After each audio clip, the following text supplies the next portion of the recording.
Right, welcome again Ramana's English academy. మనం ఈరోజు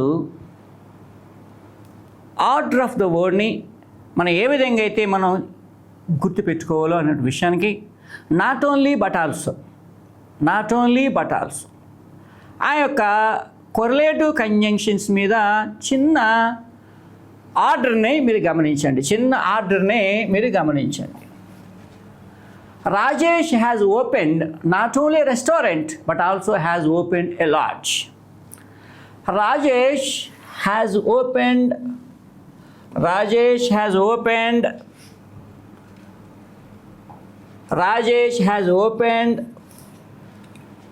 not only a restaurant but also has opened a lodge.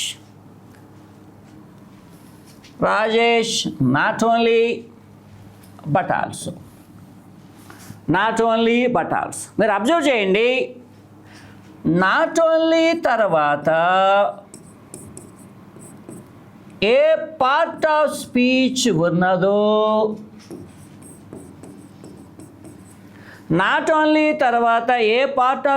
ఉన్నదో, but also తర్వాత కూడా same part of speech should be used. Not only తర్వాత ఏ part of speech ఉన్నదో but also తర్వాత same part of speech ఉండాలి. ఇప్పుడు చెప్పండి, రెండిట్లో ఏ వాక్యం కరెక్ట్ అయి ఉంటుంది అంటారు? Rajesh has opened not only a restaurant. Not only తర్వాత ఎవరు ఉన్నారు నాన్న? రెస్టారెంట్ ఎవరు? ఇది నౌన్ ఎలా కనిపెడతాం మనం? ఏ పదం ముందైతే ఆర్టికల్ ఏ కానీ యాన్ కానీ దాకా ఉందో 99%లో అది పక్కన ఉన్నది నౌనే. ఏ నౌన్ అది? కామన్ నౌన్ ఎలా కనిపెడతాం? ఏ నౌన్కి అయితే సింగులర్ ఫాము ప్లూరల్ ఫామ్ ఉంటుందో కామన్ నౌనే. Restaurants, books, friends.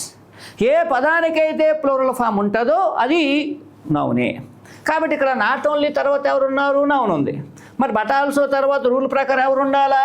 నౌన్ ఉండాలా. కానీ ఎవరున్నారు? Has opened. ఎవరైనా వెర్బ్.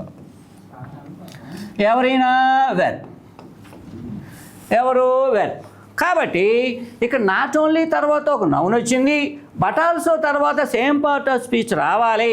కానీ ఎవరు వచ్చారంటే వెర్బ్ వచ్చింది. కాబట్టి ఆర్డర్ మిస్ అయింది. కాబట్టి సెంటెన్స్ ఈజ్ రాంగ్. రెండో సెంటెన్స్ చూడండి. Rajesh not only has opened. Not only తర్వాత ఎవరు వచ్చారు? వెర్బ్ వచ్చింది. మరి బట్ ఆల్సో తర్వాత ఎవరు రావాలా? లార్జ్ అంటే ఎవరిదా? నౌన్ వచ్చింది. ఇక్కడేమో నాట్ ఓన్లీ తర్వాత వెర్బ్ వచ్చింది, బట్ ఆల్సో తర్వాత ఎవరు వచ్చారు? నౌన్ వచ్చింది. ఆర్డర్ ఏమైందమ్మా? మిస్ అయింది. కాబట్టి ఇది కూడా తప్పే. మరి సెంటెన్స్ రైట్ అవ్వాలని ఎలా ఉండాలా? Rajesh has open not only a restaurant but also, ఇది అవసరం లేకుండా బట్ ఆల్సో ఎ లాడ్జ్. ఇప్పుడు సెంటెన్స్ రైటే. Rajesh has opened not only a restaurant. Not only తర్వాత నౌన్ వచ్చింది, బట్ ఆల్సో ఎ లాడ్జ్. ఇప్పుడు సెంటెన్స్ రైట్ అవుద్ది. Now the sentence is right. ఇక్కడ చూడమ్మా, Rajesh not only has opened a restaurant but also has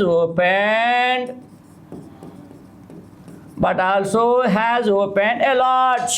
not only తర్వాత verb వచ్చింది కాబట్టి but also తర్వాత కూడా వెర్బ్ ఉంటే అప్పుడు సెంటెన్స్ రైట్ అవుద్ది.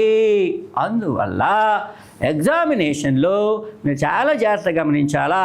నాట్ ఓన్లీ తర్వాత ఏ పార్ట్ ఆఫ్ స్పీచ్ ఉంటే నౌనే, వెర్బ్ ఉంటే వెర్బే, ఏది ఉంటే అది. ఏ పార్ట్ ఆఫ్ స్పీచ్ ఉంటే నాట్ ఓన్లీ తర్వాత ఏ పార్ట్ ఆఫ్ స్పీచ్ ఉంటే బట్ ఆల్సో తర్వాత కూడా అదే పార్ట్ ఆఫ్ స్పీచ్ ఉండాలా. లేకపోతే ఏమవుద్దంటే సెంటెన్స్ రాంగ్ అవుద్ది. కాబట్టి ఈ కొరిలేటివ్ కంజంక్షన్ ఎక్కువగా అడిగినటువంటి ప్రశ్న ఇదొక ప్రశ్న. దీన్ని మైండ్లో పెట్టుకుని రేపు ఎగ్జామ్ వచ్చినప్పుడు ఒక మార్క్ ఈజీగా సంపాదించండి. Thank you very much. ఇటువంటి విషయాల్ని ఇంకా పూర్తి తెలుసుకోవడానికి please subscribe Ramana's English channel and forward to your friends and relatives to get more information regarding be a master in English. Thank you very much.